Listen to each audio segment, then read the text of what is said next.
இந்திய சுதந்திர போராட்டத்தில் தென்னிந்தியாவின் பங்கு பெருமளவில் மறைக்கப்படுகிறது. வேலூர் சிப்பாய் புரட்சி, வீரபாண்டிய கட்டபொம்மன், பூலித்தேவன், அழகுமுத்துக்கோன், மருது சகோதரர்கள், வேலு நாச்சியார், தீரன் சின்னமலை என சுதந்திர போராட்டத்தின் தொடக்க புள்ளியாக இருந்த நிலம் தமிழகம்தான். அந்த வகையில் சுதந்திர போராட்டத்தின் மாபெரும் தியாகி வ.உ. சிதம்பரம். வாணிகம் செய்ய வந்து நாட்டை பிடித்த வெள்ளையர்களிடமிருந்து நாட்டை மீட்பதற்காக வாணிகத்தை தொடங்கி சவால் விட்டார் வ.உ.சி. நமது விடுதலை இயக்கத்தின் முதல் வேண்டித்தீயாக அந்நிய நாட்டு துணிகளை எல்லாம் எரிக்க வேண்டும்.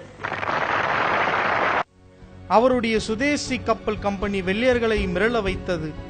தூத்துக்குடி கோரல் மில் தொழிலாளர்களின் உரிமை போராட்டத்தை முன்னின்று நடத்தியவர் வழக்கறிஞரான வ.உ.சி.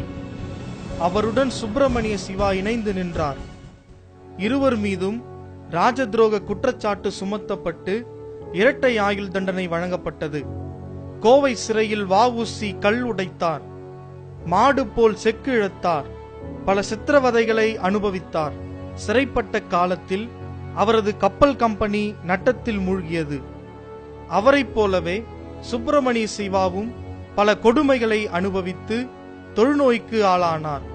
தண்டனை காலம் குறைக்கப்பட்டு இருவரும் விடுதலையானார்கள். அதன் பிறகு வ.உ.சி. என்கிற தியாகியின் வாழ்வு சந்தித்த துயரங்களை வரலாற்றின் பக்கங்களில் இருந்து கவனமாய் பின்தள்ளிவிட்டார்கள்.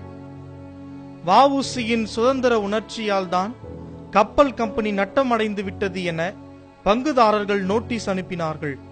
சிறைவாசத்தால் பாதிக்கப்பட்ட உடலும் நாட்டுப்பற்றின் காரணமாக செல்வத்தை இழந்ததால் ஏற்பட்ட வறுமையும் வ.உ.சி.யை பல ஊர்களுக்கு விரட்டியது.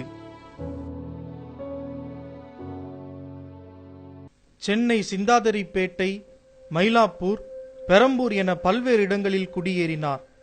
கோவை, ஒட்டப்பிடாரம், கோவில்பட்டி, தூத்துக்குடி என பல்வேறு ஊர்களில் வாழ்ந்து பார்த்தார். வறுமை அவரை வாழவிடவில்லை.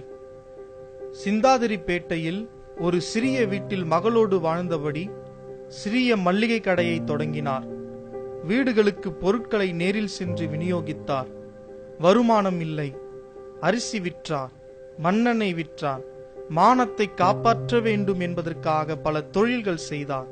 தன்மானத்தை மட்டும் அவர் யாரிடமும் விற்கவில்லை. வழக்கறிஞரான அவர் மீது ராஜதுரோக குற்றம் சுமத்தப்பட்டதால் சன்னத் எனப்படும் வழக்கறிஞர் உரிமம் வெள்ளையர்களால் பறிக்கப்பட்டது. அதை மீட்டு தந்தால் வக்கீல் தொழில் நடத்தி கௌரவமாக வாழலாம் என காங்கிரஸ் தலைவர்களிடம் கேட்டார். காங்கிரஸ் கட்சியின் உயர் பொறுப்புகளில் இருந்த உயர் ஜாதி தலைவர்கள் யாரும் அவருக்கு உதவி செய்யவில்லை.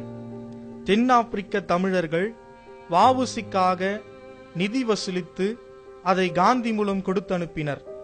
அதுவும் அவருக்கு வந்து சேரவில்லை. வறுமைக்கிடையிலும் தொழிற்சங்க செயல்பாடுகளில் வ.உ.சி. ஆர்வம் காட்டி வந்தார். அதனால் அவரை போலீசார் கண்காணித்து வந்தனர். அதன் மூலம் அவரது வறுமை நிலையை வெள்ளைக்கார நீதிபதி வாலேஸ் என்பவர் தெரிந்து கொண்டார். சுதந்திரம் பற்றி பேசிய காங்கிரஸ் கட்சி தலைவர்கள் செய்யாத உதவியை அடிமைப்படுத்தி ஆண்டு வந்த வெள்ளைக்காரர்களின் பிரதிநிதியான நீதிபதி வாலேஸ் செய்தார். வ.உ.சி.யின் வழக்கறிஞர் உரிமத்தை திரும்ப பெற்று தந்தார். இந்த நிகழ்வுக்கு பிறகு வ.உ.சி.க்கு ஓர் ஆண் குழந்தை பிறந்தது. அதற்கு அந்த வெள்ளைக்கார நீதிபதியின் நினைவாக வாலேஸ்வரன் என பெயர் வைத்தார். காங்கிரஸ் கட்சி வ.உ.சி.யின் தியாகத்தை மதிக்கவில்லை. அக்கட்சியில் நிலவிய உயர் சாதி மனோபாவம் வ.உ.சி.யை புறக்கணித்தது. அந்த நிலையில் நீதி கட்சி தலைவர்களுடன் வ.உ.சி.க்கு நல்வுறவு ஏற்பட்டது. வ.உ.சி. போலவே காங்கிரஸ் தலைவர்களின் உயர் சாதி மனோபாவத்தால் பாதிக்கப்பட்டு அதிலிருந்து வெளியேறி சுயமரியாதை இயக்கம் கண்ட பெரியாருடன் நட்பு கொண்டார். நீதி கட்சியும் சுயமரியாதை இயக்கமும் தோன்றிய பிறகு உயர் சாதிக்காரர்களிடம் ஏற்பட்ட மாற்றத்தையும் அவர்கள் தன்னை மதிப்பதையும் வ.உ.சி. குறிப்பிட்டுள்ளார். தனது தியாக வாழ்வு மதிப்பிழந்து போன நிலையில் தன் பிள்ளைகளுக்கு நல்ல உத்தியோகம் கிடைக்க சிபாரிசு செய்யும்படி அவர் தனது நண்பர்களிடம் கேட்டுக்கொண்டார். பல புத்தகங்களை எழுதினார். சொற்ப வருமானத்தில் வாழ்க்கையை நகர்த்தினார். நோய்வாய்ப்பட்டு உடல் நலன் குன்றி அவர் இறந்தபோது மளிகை கடை போன்ற அன்றாட தேவைகளுக்குரிய இடங்களில் கடன் வைத்திருந்தார். ஆனால் அந்த மாபெரும் தியாகிக்கு இந்த நாடே கடன்பட்டுள்ளது.